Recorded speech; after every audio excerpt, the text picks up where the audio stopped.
Properties of charge के बारे में पढ़ रहे थे। अब मैं उसी प्रॉपर्टीज ऑफ चार्ज को आगे कंटिन्यू कर रहा हूं। लास्ट प्रॉपर्टी हमने जो चार्ज की पढ़ी थी वो थी कंजर्वेशन ऑफ चार्ज। उसके बाद अगली property number 10, charge is invariant with speed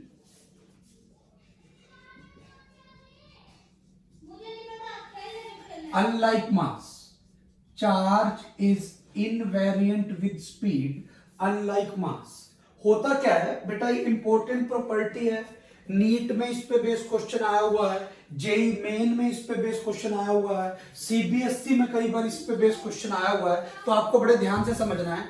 charge is invariant with speed unlike mass. हम क्या करते हैं, अगर किसी बॉडी का किसी ऑब्जेक्ट का मास किसी ऑब्जेक्ट की स्पीड लाइट की स्पीड के कंपेरेबल हो तो मास में यह फॉर्मूला लगता है। किसी भी पार्टिकल की स्पीड लाइट की स्पीड के कंपेरेबल हो तो हम उस पार्टिकल को रिलेटिविस्टिक पार्टिकल बोलते हैं। कौन सा पार्टिकल बोलते हैं बेटा? Relativistic particle. यहां पर एम नोट क्या है? M naught is the rest mass of object. m naught is the rest mass of object, v is the speed of object,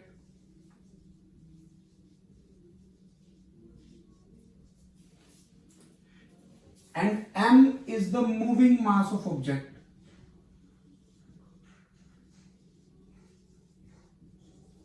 and c is the speed of light. ध्यान रखना, किसी भी particle की किसी भी object की speed अगर light की स्पीड के कंपेरेबल हो, जैसे c/2 हो जाए, c/3 हो जाए, तो हम उस ऑब्जेक्ट को रिलेटिविस्टिक ऑब्जेक्ट बोलते हैं, रिलेटिविस्टिक पार्टिकल बोलते हैं। अब आप यहां से देखो, अगर एक ऑब्जेक्ट की स्पीड बढ़ने लग जाए तो बेटा डिनोमिनेटर कम हो जाएगा। डिनोमिनेटर कम हो जाएगा तो उसका मास बढ़ने लग जाएगा। इसीलिए बोलते हैं मास ऑफ एन ऑब्जेक्ट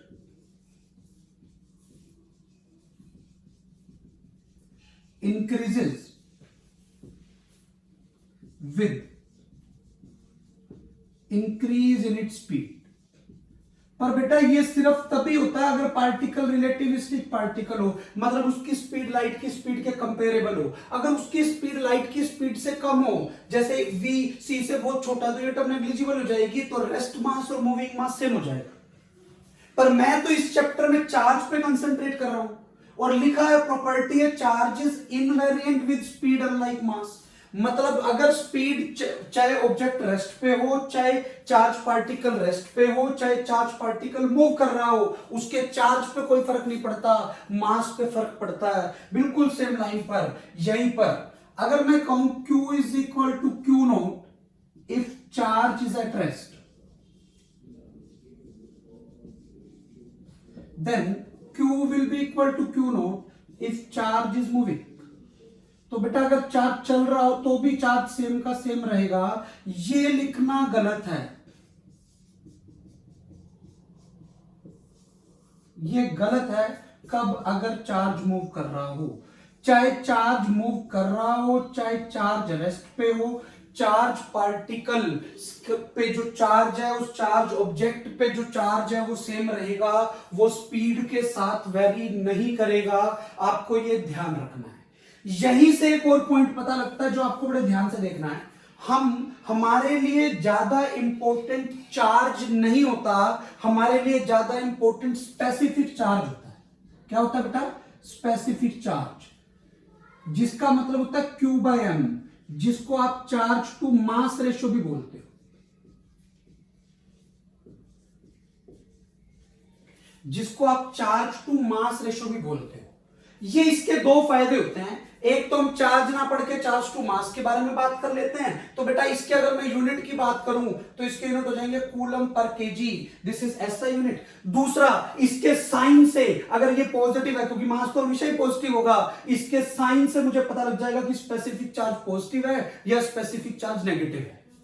ठीक है? क्यों? अगर ये पॉजिटिव होगा तो स्पेसिफिक चार्ज तो पॉजिटिव है, तो चार्ज पॉजिटिव हो गया, और अगर स्पेसिफिक चार्ज नेगेटिव है मतलब चार्ज कैसा है, नेगेटिव है। तो इससे दोनों चीजें पता लग जाती है। चार्ज टू मास रेशो हमारे लिए ज्यादा इंपॉर्टेंट होती है, जिसको स्पेसिफिक चार्ज रेशो भी बोलते हैं, चार्ज टू मास रेशो भी बोल देते हैं, स्पेसिफिक चार्ज भी बोल देते हैं। तो हमें ये चीज पढ़नी है।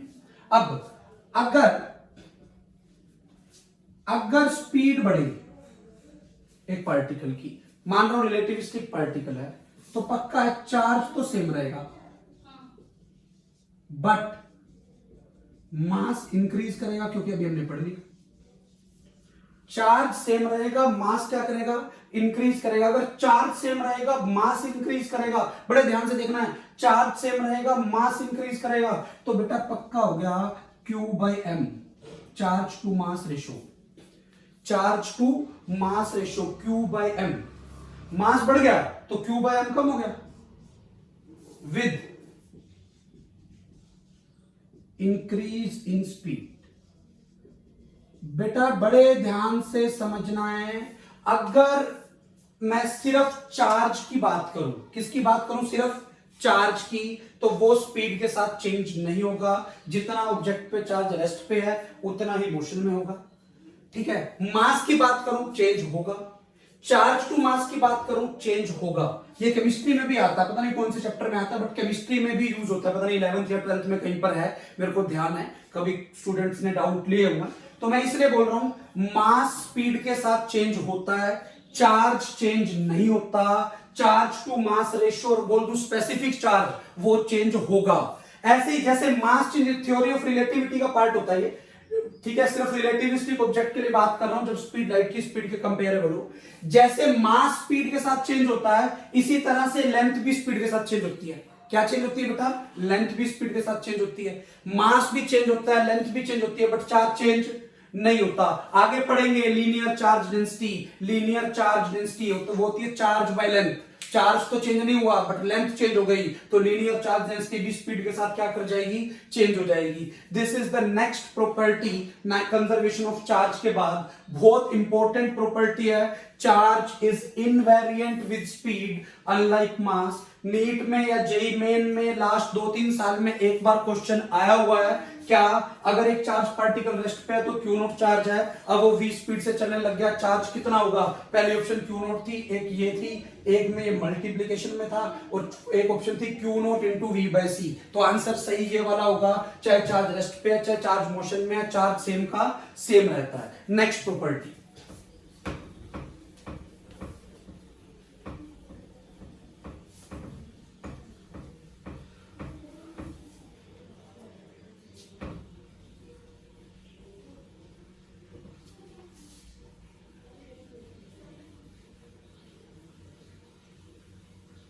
नेक्स्ट प्रॉपर्टी देखते हैं, इंपॉर्टेंट है। देखो आपने 11th क्लास में ग्रेविटेशन करके एक चैप्टर पढ़ा है, जिसमें हम ग्रेविटेशनल फील्ड के बारे में बात करते हैं। ग्रेविटेशनल फील्ड क्या होता है, जैसे मेरे पास एक मास है, तो उस मास के अराउंड कितने रीजन तक हम उस मास का इफेक्ट देख सकते हैं, उसको हम ग्रेविटेशनल फील्ड बोलते हैं। बिल्कुल सेम लाइन पर ऐसे ही मेरे पास एक चार्ज हो, और चार्ज के अराउंड कितने रीजन तक, जैसे यहां पे मेरे पास एक चार्ज है, इसके अराउंड मैं कितने रीजन तक उस चार्ज का इफेक्ट देख सकता हूं, मतलब वो चार्ज किसी दूसरे चार्ज पे फोर्स लगा सकता है, ज्यादा से ज्यादा कितनी दूर तक, उसको हम बोलते हैं क्या, चार्ज का रीजन है वो, और वो होता है इलेक्ट्रिक फील्ड। क्या होता है बेटा, इलेक्ट्रिक फील्ड। ऐसे ही मोशन, जब चार्ज मोशन में आ जाए, या करंट 10th क्लास में पढ़ा तो उसकी वजह से कौन सा फील्ड आता है बेटा, मैग्नेटिक फील्ड। इलेक्ट्रिक फील्ड और मैग्नेटिक फील्ड के बारे में ब्रीफ डिस्क्रिप्शन आप 10th क्लास में पढ़ चुके हो। तो अब मैं 11th प्रॉपर्टी कुछ उन्हीं से रिलेट कर रहा हूं, चार्ज की प्रॉपर्टी है। ए charge at rest will produce electric field only. अगर एक चार्ज रेस्ट पे है तो वो सिर्फ और सिर्फ इलेक्ट्रिक फील्ड प्रोड्यूस करेगा, उस चार्ज की वजह से मैग्नेटिक फील्ड नहीं होगा। अगर एक चार्ज पार्टिकल रेस्ट पे है तो उसकी वजह से सिर्फ कौन सा फील्ड होगा बेटा, इलेक्ट्रिक फील्ड होगा। ठीक है, इसी में अगला पॉइंट, ये एक ही प्रॉपर्टी में मैं डिटेल में इसी में पूरी को एक को करके ही समझा रहा हूं। ए charge in motion, A charge in uniform motion will produce both electric field and magnetic field. A charge in uniform motion will produce both electric field and magnetic field.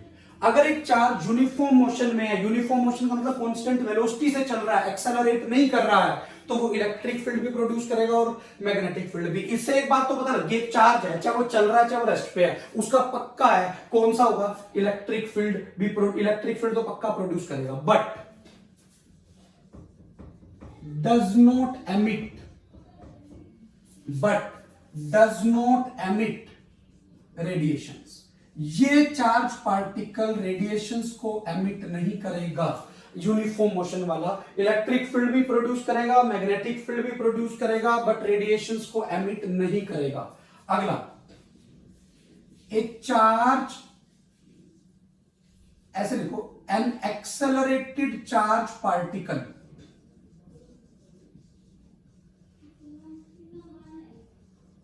एक चार्ज पार्टिकल कैसा है बेटा, accelerated है। कैसा है, accelerated है। N accelerated charge particle will produce both electric field and magnetic field and also radiate energy in the form of electromagnetic waves. बड़े ध्यान से समझना है, कोई भी चार्ज पार्टिकल है, चाहे वो रेस्ट पे है चाहे वो मोशन में है, वो पक्का इलेक्ट्रिक फील्ड तो प्रोड्यूस करेगा ही करेगा। हर चार्ज की वजह से एक फील्ड होता है, इलेक्ट्रिक फील्ड तो होगा ही होगा।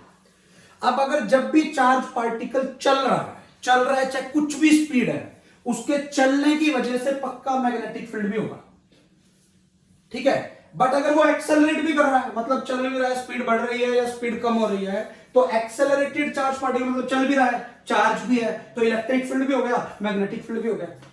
But also radiate energy in the form of electromagnetic wave. आगे एक चैप्टर आएगा इलेक्ट्रोमैग्नेटिक वेव, वहां पे डिटेल में पढ़ेंगे। अभी आपको ये वाला पॉइंट सिर्फ पता होना चाहिए, ये चार्ज की प्रॉपर्टी है।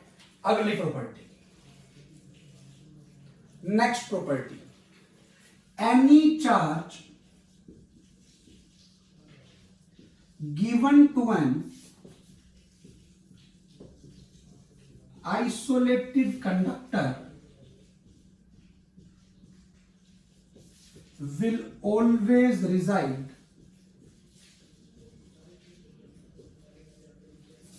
on its outer surface, will always reside on its outer surface, on its outer surface। In short, आपको ध्यान रखना है, अगर मेरे पास कोई आइसोलेटेड कंडक्टर है और मैं उसको कोई चार्ज दे रहा हूं, तो वो चार्ज उस कंडक्टर के अंदर नहीं रह सकता, सारा चार्ज उसके सरफेस पे आएगा। सारा चार्ज उसके कहां पे आएगा बेटा, सरफेस पे आएगा। इसीलिए हम ये बोलते हैं कि जैसे कार की बॉडी है, कार की बॉडी मेटेलिक होती है, मेटल की है, कंडक्टर है। अब जब बिजली गरज रही होती है, लाइटनिंग हो रही होती है, तो आप ये बोल सकते हो कि आपको पेड़ के नीचे खड़ा होना चाहिए, कार में बैठ जाना चाहिए। क्यों बताओ बेटा, समझ आ रही है मेरी बात? पेड़ के नीचे तो बिजली आपके ऊपर गिर सकती है, लाइटनिंग आपके ऊपर गिर सकती है, पर अगर आप कार पे बैठ गए और लाइटनिंग आके गिर गई तो आप सेफ हो। क्यों? कार एक कंडक्टर है और कंडक्टर के बाहर बाहर चार्ज होगा, अंदर कोई चार्ज नहीं होगा, आप सेफ रह जाओगे। समझ में आ रहा है मैं क्या कह रहा हूं? बोलो बेटा। इसी में any charge given to an isolated conductor will reside on its outer surface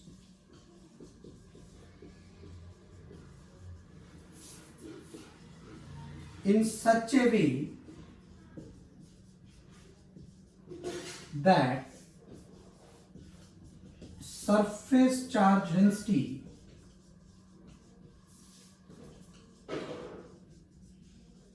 is always inversely proportional to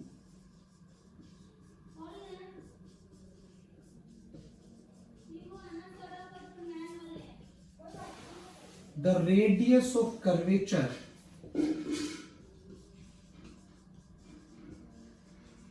of the point. क्या मतलब है इसका, बड़े ध्यान से समझना है, बड़े ध्यान से यहां पे इस कंसेप्ट को समझना है, क्या कहना चाह रहा है।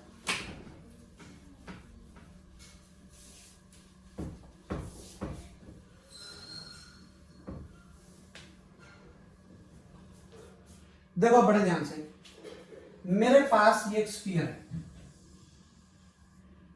मेरे पास ये एक स्फीयर है। अब आपको पता है स्फीयर की रेडियस हर जगह पर सेम होती है, कहीं पर भी देख लो। मैंने इसको क्यू चार्ज दिया, जैसे मैंने स्फीयर को क्यू चार्ज दिया, ये आइसोलेटेड स्फेरिकल कंडक्टर है। आइसोलेटेड इसलिए बोल रहा हूं बेटा, ये किसी से कनेक्ट नहीं है, इसलिए आइसोलेटेड है, अलग से। जैसे मैंने इसको क्यू चार्ज दिया, अब हर जगह की रेडियस सेम है क्या अलग अलग है? बताओ बेटा, हर जगह की रेडियस अलग अलग है या सेम है? सेम है। हर पॉइंट की रेडियस सेम है क्योंकि सेंटर यही है। ये क्या कह रहा है, सरफेस चार्ज डेंसिटी को सिग्मा से लिखते हैं and this is inversely proportional to radius of curvature. इस स्टेटमेंट का ये मतलब है, मतलब रेडियस जहां की ज्यादा होगी वहां सिग्मा कम आएगा, सरफेस चार्ज डेंसिटी कम आएगी, मतलब चार्ज कम आएगा, उस एरिया में चार्ज कम आएगा, है ना। और जहां की रेडियस कम होगी वहां चार्ज ज्यादा आएगा।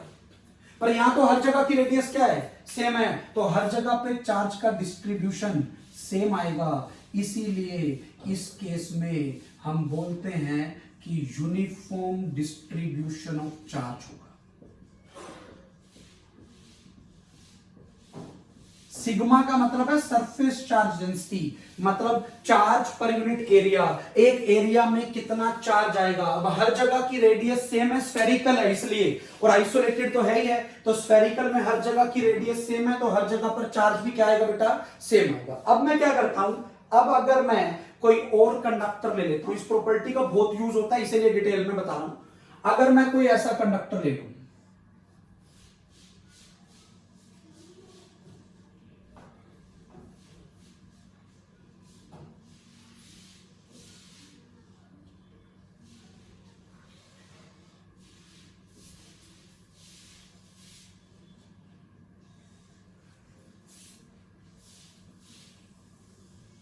कुछ इस टाइप की शेप लेती है, ठीक है। अब आप देखो, ये तो प्लेन है, कंडक्टर है, ये भी कंडक्टर है, तो बेटा इसमें अंदर तो चार्ज आएगा नहीं, जो भी चार्ज दूंगा सारा बाहर आएगा। और मान लो इसको मैंने क्यू चार्ज दे दिया। अब एक बात सुनना ध्यान से, बड़े ध्यान से, रेडियस सबसे ज्यादा कहां की है, प्लेन सरफेस। जैसे ये दीवार है मेरे पास, ये वॉल है, इस वॉल की रेडियस कितनी होगी, इनफाइनाइट, क्योंकि ये एक स्फीयर का पार्ट है जिसकी रेडियस इनफाइनाइट है। तो बेटा इसकी रेडियस बहुत ज्यादा है, तो इस पे चार्ज का डिस्ट्रीब्यूशन बहुत कम आएगा, मतलब चार्ज बहुत दूर दूर आएगा। क्लियर, चार्ज बहुत दूर दूर आएगा, बहुत दूर दूर का मतलब आप ऐसे बना लो, एक यहां होगा, एक यहां होगा। अब ये एक स्फीयर का पार्ट है जिसकी रेडियस कम दिख रही है। अगर इसकी रेडियस कम है, अगर इसकी रेडियस कम है, तो इस पे चार्ज पहले से डिस्ट्रीब्यूशन ज्यादा हो जाएगा, ज्यादा मतलब उतने ही एरिया में ज्यादा चार्ज। अब फिर ये प्लेन हो गया, प्लेन का मतलब चार्ज बहुत कम आएगा, एक यहां आ गया, एक यहां आ गया, बहुत दूर दूर आएगा, तो यहां आ गया। अब मैंने क्या किया, ये वाला पॉइंट देखो बेटा, ये वाला पॉइंट शार्प है या किसी रेडियस है किसकी कुछ, ये शार्प पॉइंट है, एकदम टर्न किया, शार्प पॉइंट की रेडियस 0 को टेंड करेगी, रेडियस 0 को टेंड करेगी, तो मतलब रेडियस बहुत कम है, तो सिग्मा बहुत ज्यादा आएगा, तो यहां चार्ज का डिस्ट्रीब्यूशन सबसे ज्यादा होगा। अब ये फिर प्लेन हो गई, तो यहां बहुत दूर होगा। अब ये वाला पॉइंट फिर शार्प पॉइंट है, तो यहां फिर चार्ज का डिस्ट्रीब्यूशन सबसे ज्यादा होगा, ये फिर यहां कम हो गई। फिर ये शार्प पॉइंट है, तो यहां का चार्ज का डिस्ट्रीब्यूशन सबसे ज्यादा होगा। अब ये फिर एक स्फीयर का पार्ट है, इसकी रेडियस इससे तो बड़ी है, इससे बड़ी है, तो डिस्ट्रीब्यूशन इससे कम होगा और दूर दूर होगा।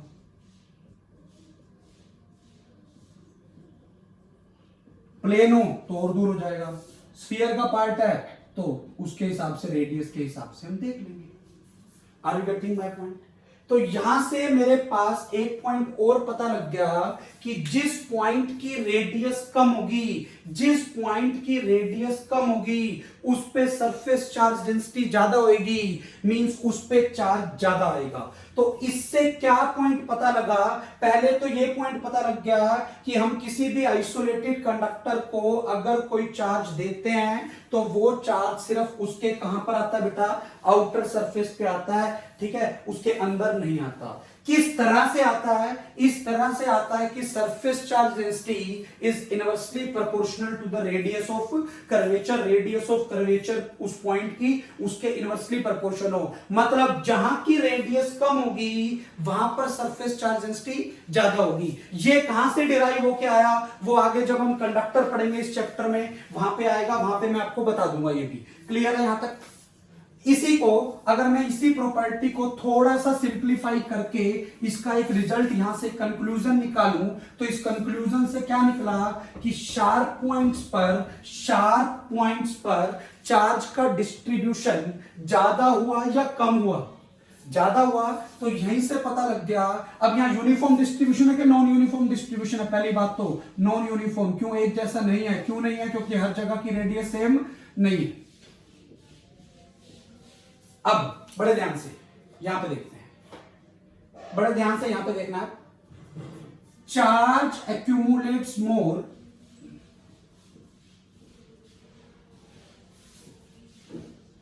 On the sharp points. कहां पर चार्ज ज्यादा आएगा बेटा? Sharp points.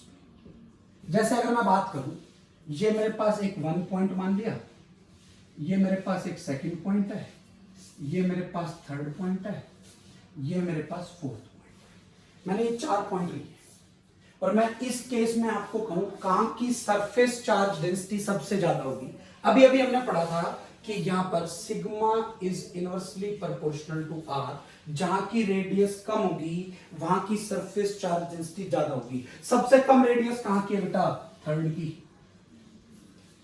तो सबसे ज्यादा होगी। उससे कम रेडियस मतलब उससे बड़ी रेडियस किसकी है? इसकी, सिग्मा 2। उससे बड़ी रेडियस इसकी हो गई सिग्मा 4, कम होती जा रही है। और सबसे बड़ी रेडियस 1 वाले पॉइंट की है सिग्मा 1। ये आपको ध्यान रखना है, वही बताया मैंने, sigma is inversely proportional to R, जिसकी रेडियस कम होगी उसकी सरफेस चार्ज डेंसिटी क्या होगी बेटा? ज्यादा होगी। आपको पता होना चाहिए। Charge accumulates more on the sharp point, समझ में आ गया कैसे?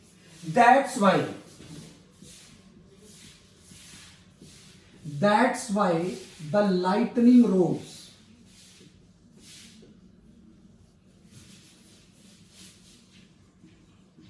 are made up of metal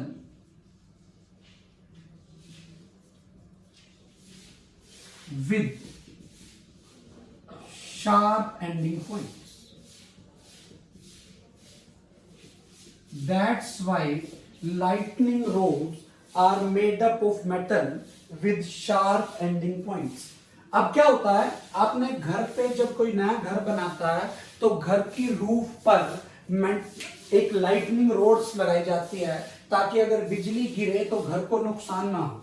अब होगा क्या, these lightning roads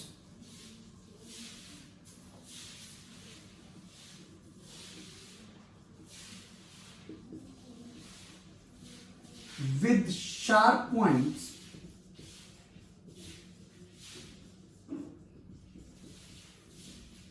are fixed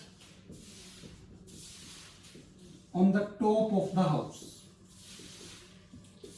छत पे रखते हैं, ठीक है, छत पे हम इसको फिक्स करते हैं। इससे फायदा क्या होता है, जैसे मान लो ये मेरे पास एक लाइटनिंग रोड है, इसके ऐसे ये शार्प एंडिंग पॉइंट बना देते हैं कंघी की तरह, जैसे कंघी के कोम के पॉइंट्स देखे मैंने शार्प होते हैं वैसे बना देते हैं और इसको अर्थ से कनेक्ट कर देते हैं नीचे। अब जैसे ही बिजली गिरी तो बेटा यहां पर ज्यादा गिरेगी, यहां पर ज्यादा गिरेगी या यहां पर सबसे ज्यादा आएगी। इसी प्रॉपर्टी का यूज करूंगा, जिसकी रेडियस सबसे कम होगी वहां पर बिजली सबसे ज्यादा गिरेगी, वहां चार्ज सबसे ज्यादा आएगा, उसकी वजह से जो इलेक्ट्रिसिटी आनी है तो सबसे ज्यादा इलेक्ट्रिसिटी इसके पास आएगी या छत पे आएगी? छत पे आएगी, लाइटनिंग रोड सबसे ज्यादा करेगी, बाकी जगह पे कम हो जाएगी। अगर इसने सबसे ज्यादा कर ली और इसको मैंने किससे कनेक्ट कर रखा है, अर्थ से। इसकी अर्थिंग की हुई होती है, तो वो सारी की सारी चीज कहां चली जाएगी, अर्थ में चली जाएगी। इसीलिए these lightning roads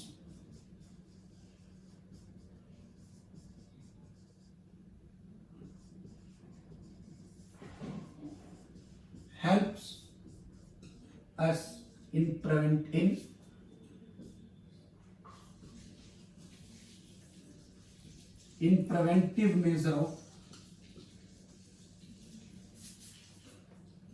measure during lightning और thunderstorm।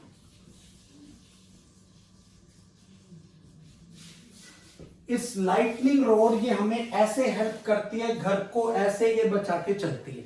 कोई डाउट यहां तक? हाँ बेटा, क्लियर है। This is about the properties of charge. अब इस पे बेस हम एक दो क्वेश्चंस देखते हैं, प्रॉपर्टीज ऑफ चार्ज पे बेस।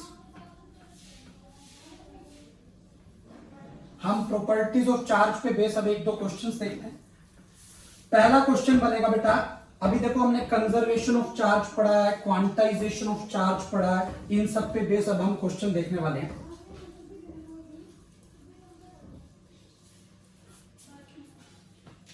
पहला क्वेश्चन बनेगा, कैन या what will be the charge, what will be the total positive charge on a cup of water having 100 gram water. पहले देखते हैं इस क्वेश्चन को।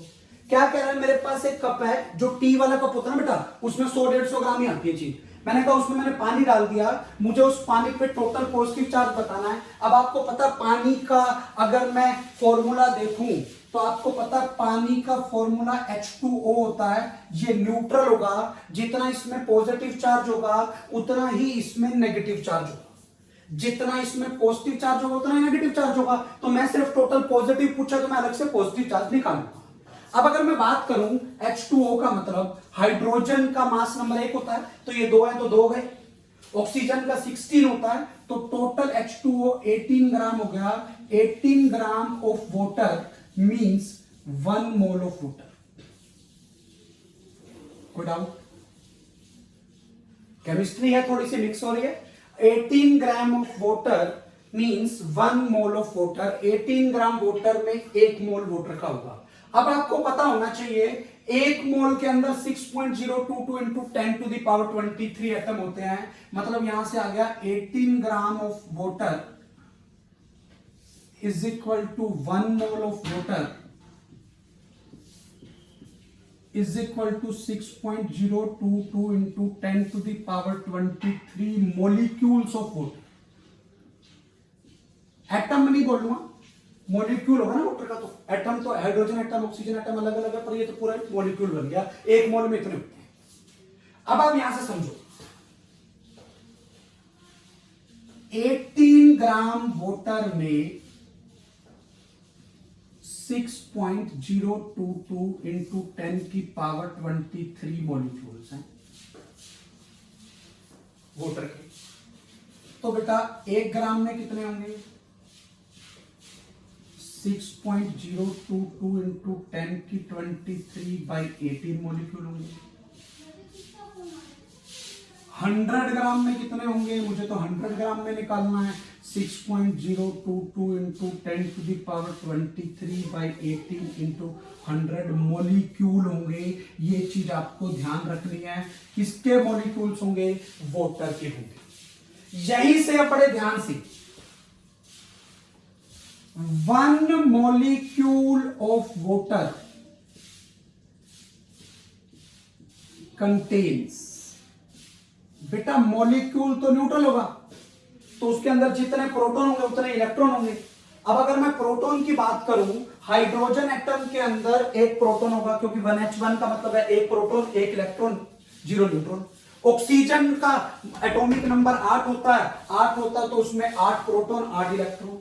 तो H2O है तो इसमें 1 इंटू 2 10, 2 प्लस ऑक्सीजन में 8, तो बेटा टोटल इसके अंदर 10 प्रोटॉन हो गए। मेरा प्रोटॉन में इंटरेस्ट है, इलेक्ट्रॉन और न्यूट्रॉन में इंटरेस्ट नहीं है। क्योंकि मुझे टोटल पॉजिटिव चार्ज बताने हैं। इसमें 10 प्रोटॉन होंगे, 10 इलेक्ट्रॉन होंगे। न्यूट्रॉन की मैं बात नहीं कर रहा, चार्ज के केस में मैं प्रोटॉन और इलेक्ट्रॉन की बात करूंगा, मैं प्रोटॉन में बात कर रहा हूं। अब 10 प्रोटॉन है एक मॉलिक्यूल में, तो बेटा इतने मॉलिक्यूल में कितने प्रोटॉन होंगे? 100 ग्राम वाटर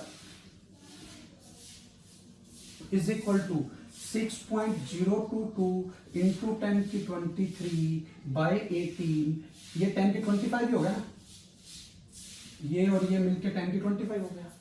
इतने ये तो मॉलिक्यूल थे, 10 प्रोटॉन है तो इंटू 10 प्रोटॉन। हाँ भी क्लियर है। अब आपको पता होना चाहिए what is charge on one proton. एक प्रोटॉन पे charge that is plus E. Plus E का मतलब प्लस 1.6 इंटू 10 की पावर माइनस 19 कूलम। तो what is charge on, positive charge on 100 gram of water. मैं नहीं कह रहा हूं कि वाटर पे पॉजिटिव चार्ज होगा, मैं कह रहा हूं जितना पॉजिटिव चार्ज होगा उतना ही नेगेटिव चार्ज होगा, टोटल न्यूट्रल होगा। मुझे सिर्फ और सिर्फ कौन सा चार्ज निकालना बेटा? पॉजिटिव चार्ज निकालना है। तो positive charge on 100 gram of water is equal to 6.022 into 10 की पावर 26 बाई 18। इतने तो प्रोटॉन हो गए, और एक प्रोटॉन पे चार्ज है 1.6 into 10 to the power minus 19 coulomb. जैसे ही मैं इसको सिंप्लीफाई करता हूं, आप देख लो, इसको अप्रोक्सीमेशन सिंप्लीफाई कर लेते हैं। इसको 6 मान लूं तो ये बेटा 3 पे कट गया, अप्रोक्सीमेट कर दिया 3 पे कट गया, ये आ गया 1.6 by 3 into 10 to the power 7, और यू कैन सी इसको 16 लिख दू, 16 by 3 into 10 to the power 6 coulomb. This is the positive charge on 100 gram of water. Clear है? न्यूमेरिकल समझ में आ गया कैसे करना है? एनसीईआरटी का सोल्ड एग्जांपल है, ध्यान रखना। इसी टाइप का क्वेश्चन एनसीईआरटी के सोल्ड एग्जांपल में है। आपको ये चीज ध्यान रखनी है, वहां डाटा कुछ अलग हो सकता है, कंसेप्ट सेम है, आपको बड़े ध्यान से समझना है। पहले जो भी वाटर दिया हुआ है तो उसका मास नंबर देख के मॉलिक्यूलर मास निकाल लो। ये मॉलिक्यूलर मास आ गया, इतने मॉलिक्यूलर मास का मतलब 1 मोल ऑफ वाटर है, मतलब 18 ग्राम वाटर में इतने मॉलिक्यूल होंगे। वहां से आपने 1 ग्राम में निकाल लिए इतने मॉलिक्यूल, आपको 100 ग्राम में निकालने हैं, पहले नंबर ऑफ मॉलिक्यूल निकाले। 1 मॉलिक्यूल ऑफ वाटर के अंदर कितने प्रोटॉन है? 10 प्रोटॉन है, तो बेटा इतने सारे में कितने होंगे? इंटू 10 कर दिया। अब इतने प्रोटॉन है, प्रोटॉन पे चार्ज होता है प्लस का 1.6 इंटू 10 की माइनस 19, मल्टीप्लाई कर लिया, इतना टोटल पॉजिटिव चार्ज आ गया। अगला क्वेश्चन एनसीईआरटी की एक्सरसाइज का है, आपको घर से होमवर्क के तौर पे करना है उस क्वेश्चन को। उसका सॉल्यूशन भी एनसीईआरटी में ही दिया हुआ है। एनसीईआरटी के पैराग्राफ पढ़ोगे, वहां पर एक लास्ट पैराग्राफ है क्वांटाइजेशन ऑफ चार्ज का, उसमें उसका सॉल्यूशन है। इंपॉर्टेंट क्वेश्चन है, ढंग से समझना है। अगला question, question number 2, why one can ignore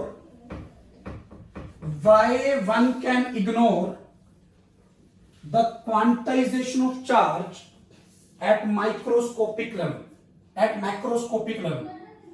Why one can ignore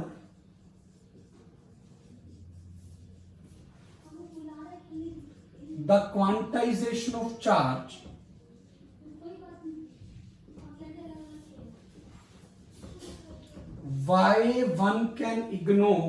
the quantization of charge on macroscopic level?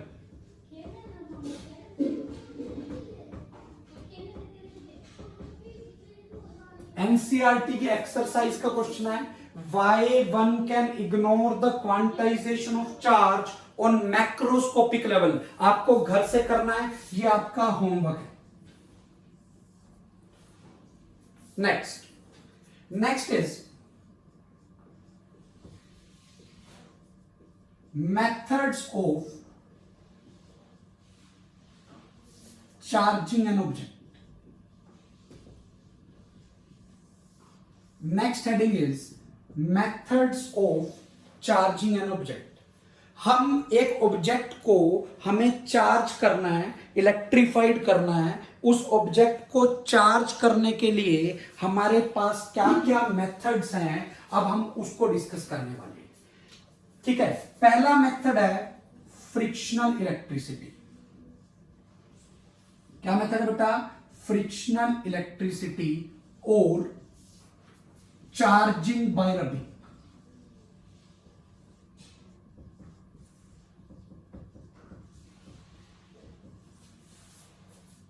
Second है इलेक्ट्रोस्टैटिक कंडक्शन और charging by physical contact.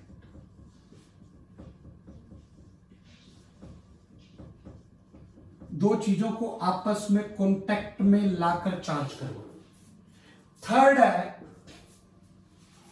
Third जो है इलेक्ट्रोस्टैटिक इंडक्शन।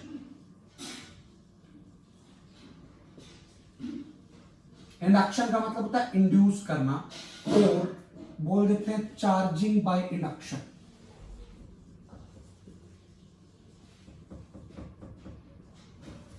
हमने ये तीन मेथड पढ़ने हैं। मैं इनके बारे में ब्रीफली एक बार आपको बता रहा हूं, फिर हम डिटेल में पढ़ते हैं। अपने बोर्ड्स के सिलेबस में भी है, कॉम्पिटिटिव नीट जेईई मेन के सिलेबस में भी है।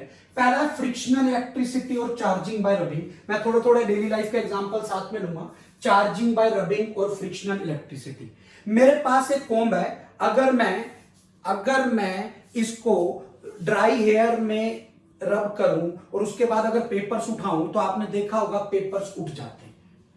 मतलब क्या हुआ, जब मैंने इस कॉम्ब को, न्यूट्रल कॉम्ब थी, जब मैंने इसको ड्राई हेयर में रब किया तो पक्का इस पे चार्ज आ गया होगा, और फिर बाद में इसने उस चार्ज की हेल्प से उस न्यूट्रल बॉडी को अट्रैक्ट कर लिया। क्योंकि हमने पढ़ा था चार्ज ऑब्जेक्ट न्यूट्रल ऑब्जेक्ट को क्या कर लेते हैं बेटा? अट्रैक्ट कर लेते हैं। तो वो जो मेथड है that is charging by rubbing, और रब करने से क्या हुआ होगा? फ्रिक्शन, इसलिए इसका नाम फ्रिक्शनल इलेक्ट्रिसिटी भी होता है। इसमें एक चीज बड़े ध्यान से आपको देखनी है, फ्रिक्शनल इलेक्ट्रिसिटी भी होता है। इसमें एक एग्जांपल और देता हूं। थोड़ा टाइम पहले ट्रेंड चला था, अगर आप एक प्लास्टिक की चेयर पर बैठ जाएं और आपके पैर जमीन पे टच ना हो, पैर ऊपर कर लें, हाथ साथ में रख लें, और पीछे से अगर आपको कोई तौलिए से या किसी कपड़े से मारे, थोड़ी देर मारने के बाद अगर कोई बंदा टच करे तो करंट सा लगता है, चिंगारी सी उठती है। समझ आ गई मैंने क्या कहा है? वो भी क्या है? रबिंग हो रही है, रब किया जा रहा है, आपको पीछे से हिट किया जा रहा है, तो आपकी बॉडी पे चार्ज आ गया।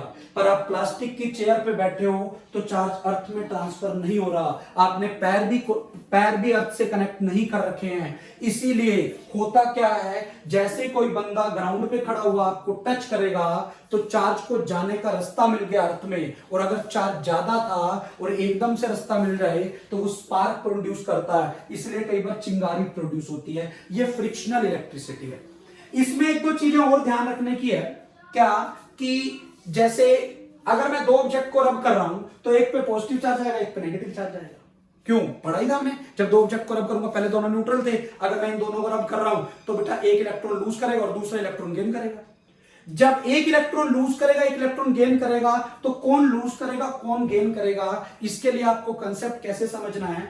मेरे पास दो टॉफी है, एक मेरे हाथ में टॉफी रख ली मैंने, ठीक है, और एक किसी छोटे बच्चे के हाथ में रख दी। मेरी पावर ज्यादा है, मैं वो मुट्ठी खोलूंगा नहीं, और कोई बंदा अगर टॉफी दूसरा बंदा निकालना चाहे मेरे हाथ से नहीं निकाल पाएगा, बच्चे के हाथ से इजीली निकाल पाएगा। बच्चे ने खाई नहीं है अभी तक। तो बेटा किसने इलेक्ट्रॉन लूज किए? इलेक्ट्रॉन तो दोनों के पास है, पर लूज किसने किए? जिसके लूजली बाउंड है। ठीक है, किसने लूज किए? जिसके इलेक्ट्रॉन लूजली बाउंड है। बट ट्रांसफर तो आपस में दोनों का हो रहा है, आपस में दोनों का ट्रांसफर हो रहा है। मतलब क्या हुआ, मान लो मुझे ही टॉफी खींचनी है या बच्चे को मेरे से खींचनी है, तो बच्चा मेरे से खींच पाएगा या मैं बच्चे से खींच पाऊंगा? तो मैं बच्चे से टॉफी इजीली खींच लूंगा। अगर मैं बच्चे से टॉफी इजीली खींच लूंगा तो बच्चे ने टॉफी को दे दिया, मैंने टॉफी को गेन कर लिया। इसका मतलब जब भी हम दो बॉडीज को आपस में रब करते हैं तो कौन सी बॉडी इलेक्ट्रॉन को लूज करती है? जिस बॉडी के इलेक्ट्रॉन लूजली बाउंड होते हैं वो इलेक्ट्रॉन को लूज करेगी, और जिसके इलेक्ट्रॉन टाइटली बाउंड होते हैं वो इलेक्ट्रॉन को गेन करेगी। समझ में आ रही है मैंने क्या कहा है? तो जिसके इलेक्ट्रॉन लूजली बाउंड होंगे या जिसके इलेक्ट्रॉन लूजली बाउंड होंगे तो वो इलेक्ट्रॉन को लूज करेगी, और जो इलेक्ट्रॉन को लूज करेगी उस पर पॉजिटिव चार्ज आ जाता है, Na पॉजिटिव आ जाता है। तो यहीं से एक डेफिनेशन आती है वर्क फंक्शन और थ्रेशोल्ड एनर्जी। ये बेसिक सी चीजें बता रहा हूं, कल डिटेल में हम इसको नेक्स्ट लेक्चर में पढ़ेंगे। वर्क फंक्शन और threshold energy, it is the minimum amount of energy required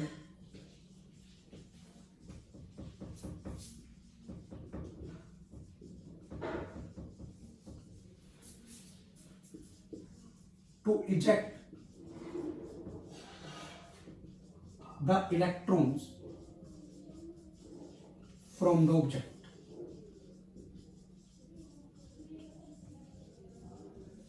अब ये अलग अलग ऑब्जेक्ट के लिए वर्क फंक्शन अलग अलग होगा, तो किसके ऊपर पॉजिटिव चार्ज आएगा?